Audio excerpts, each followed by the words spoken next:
Welcome to another edition of Vikings at Home. I'm your host, Gabe Henderson. Spring is in the air, and that only means the NFL offseason is heating up. The 2021 salary cap is officially set, and the free agency dominoes have begun to fall.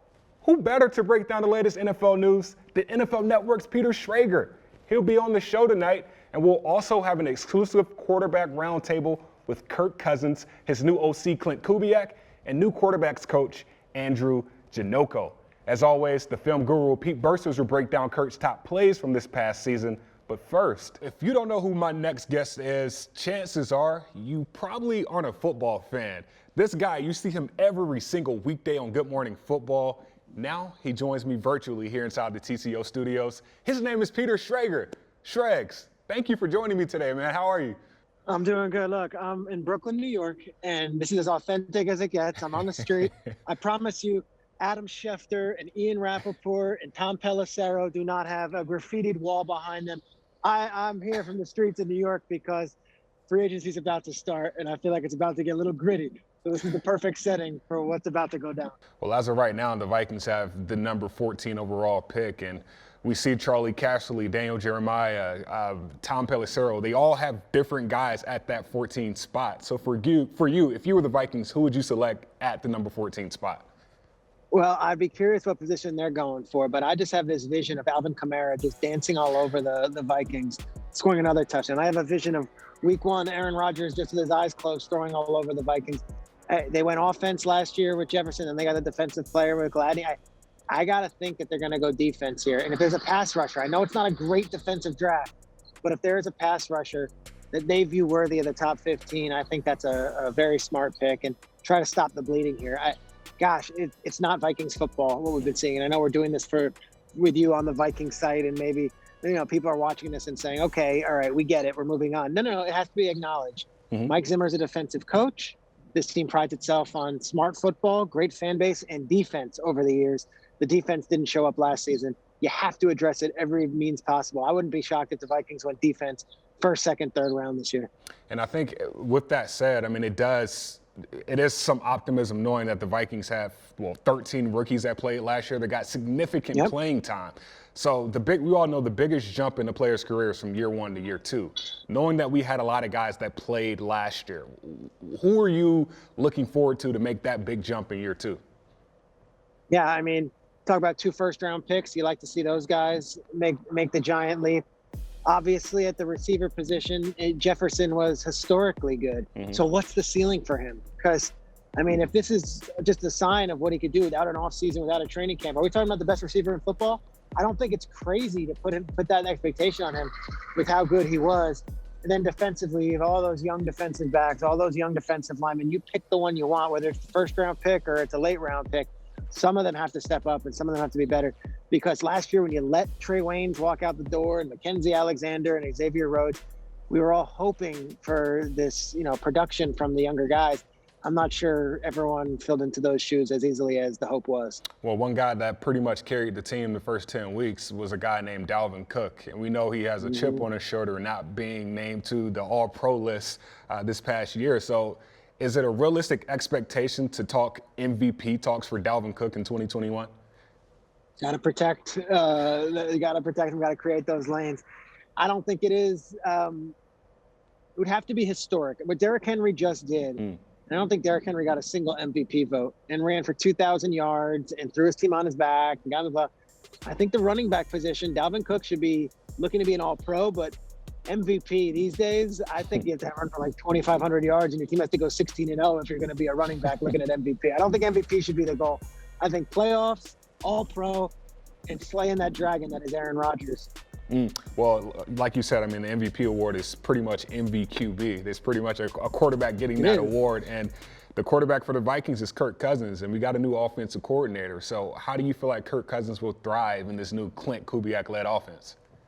Yeah, I don't know Klint personally. I know a lot of these coaches. I got to get to know him. I know his father, obviously. And, I think I'm interested because this is not just one of those deals where it's like, well, Gary Kubiak's son, you get the job, or at least you hope it's not, right? The word you hear on Klint Kubiak is he's excellent, he's innovative, he's different. So what wrinkles can you make? Because quite honestly, I thought Cousins was good last year. Threw for more than 4,000 yards. didn't have any, colossal epic losses in big spots. I thought he followed up that playoff season with a good job last year, considering he was really under pressure a lot. And, you look at what the defense was doing. So I look at Kirk Cousins. I think he's a number one quarterback in this league. I think he's a great quarterback for the Vikings. Now, what can Klint Kubiak do to make this team even better on offense? Fascinating to see. I don't know what his offense is. I don't know if he's a clone of his father, or if he's got a whole other thing. That's maybe the surprise of it. And I'm hoping that the Vikings internally, they do know.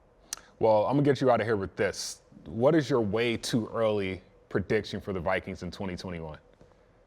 I love it. Improvement. I think improvement. They can't be losing by 30 points and giving up 52 points on Christmas Day. I think improvement. Defense has to be better. It will be better. And then I would think Klint Kubiak maybe has a little something in his pocket. Younger guy. Maybe we have a little more interesting offense as well, which to me is saying a lot because I thought the offense was pretty darn good last year. We know we can see you every morning on the NFL Network on Good Morning Football, but where can fans follow you on Twitter? They can follow me at pschrags. That's PSCHRAGS. I usually do all of these interviews on Zoom from an office building or from a dressing room or from my bedroom. But here we are, and we are doing it on, I'll give you the streets right here. This is Union and Court in Brooklyn, New York. This is really local. This is really getting there. And I don't know if the Minnesota fans, if any of those references mean anything to them, but here we are. Well, it's about 61 degrees here, and the natural light is shining similar to where it's shining on your face. So, bring some of that back here. We need to interview you a lot more. But thank you for your time today, Pete. I had a blast. Thank you so much. Earlier this week, I caught up with Kirk Cousins, his quarterbacks coach, Andrew Janocko, and new offensive coordinator, Klint Kubiak. Let's check it out. Fellas, thank you for joining me today. Kirk, we haven't talked to you since the last game of the season, so I guess for starters, I got a serious question for you regarding that game. At what point in the play sheet on the play call was the griddy in there? Because nobody expected that to happen, and then boom, 1 yard rushing touchdown, we get Kirk Cousins griddy. Cousins on a sneak touchdown! That might have been the worst gritty dance I've ever seen, Bentley, right? That is mechanical, which is probably leave it up to Justin. Well, I told Justin Jefferson for a few weeks that if I ran for a touchdown, I was going to do it. And it was just a matter of was I going to run for one. So I think if I remember right, when the quarterback sneak got called, I might have told him in the huddle that, hey, if we get this in, you got to come find me. We're doing this. And my only regret is that the offensive line didn't really join in. They were all kind of standing there, but they just kind of watched. So next year, when we run for a rushing touchdown at the quarterback position, I'd like to see the whole entire offensive line doing it with me. If I'd have known that, we'd have had more quarterback runs in the game plan. We tried to get one earlier in the game, and Kirk pulled it, and they played it pretty well. So now looking back, it might be time to go find some new things for next year. Well, Coach Janocko, it started in your room in the wide receivers room last year. Now you're moving to the quarterbacks coach, Klint Kubiak. You're the new offensive coordinator, as we all know. But, Kirk, the last 6 years, you've had a new offensive coordinator.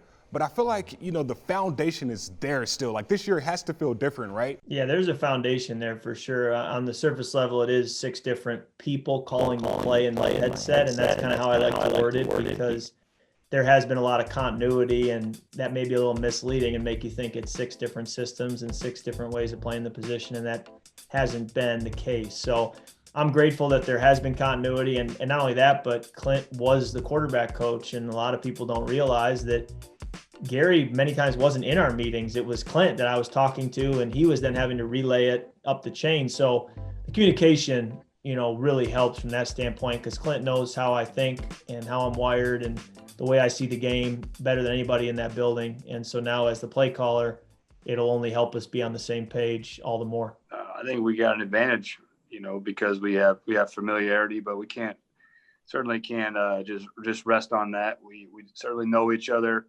and that's a great thing.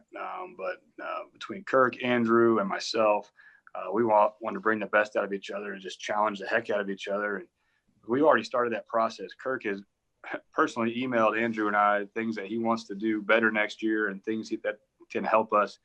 And I just don't know how many teams have a quarterback like that that's willing to put in that kind of thought in the off season. He's just so dedicated to getting better and for the team to get better. So we're really grateful to have that kind of a player on our team. Is it too early to start setting goals for next year, or you guys figure that out for 2021? I already sent them some goals that I have, and they'll probably make amendments to them and tweak it. But I mean, when we finished the year, one of the first things I did when we got on the bus in Detroit to head home was to see how many sacks I took this year. And I believe we were high 30s or 40. And, you know, it was just too many. And there's too many that when you go back and watch the film, you'll see the quarterback can get rid of the ball. You know, the sack can be avoided. And when you watch the great quarterbacks in this league, thinking of Tom Brady hoisting another Super Bowl trophy recently, he avoids sacks. He gets rid of the ball and finds a way to avoid them. Even if he's not super mobile or running around, he's not taking sacks. So that's one area I want to improve. So a goal would be to really reduce that, for sure, to stay under 30 sacks and maybe even, you know, under 25 or under 20. You know, just one simple goal. And then there are so many others that we can work through. But that was just a simple one that came to mind. Coach Janocko, when you hear that, how does that help you in your goal-setting process? I think it starts with, you know, first of all, what Coach Zim sets down for goals as a team, and then we build off that and we keep building down. But, you know, within the process of what Kirk sees within his studies and in his off-season projects, it's different ways that we can help him. And, you know, if we pinpoint that as an offense, as something that we want to improve on, then we can go to work researching and we can find out, okay, you know, how is the ball coming out? What can we do better? Whether it's schematics, whether it's technique, it's footwork, different things like that to help improve what we're doing. Awesome. Well, I appreciate you fellas for joining me today. This was awesome. Looking forward to this offseason and what 2021 has to bring. Best of luck. Thank you. All right. Thank you.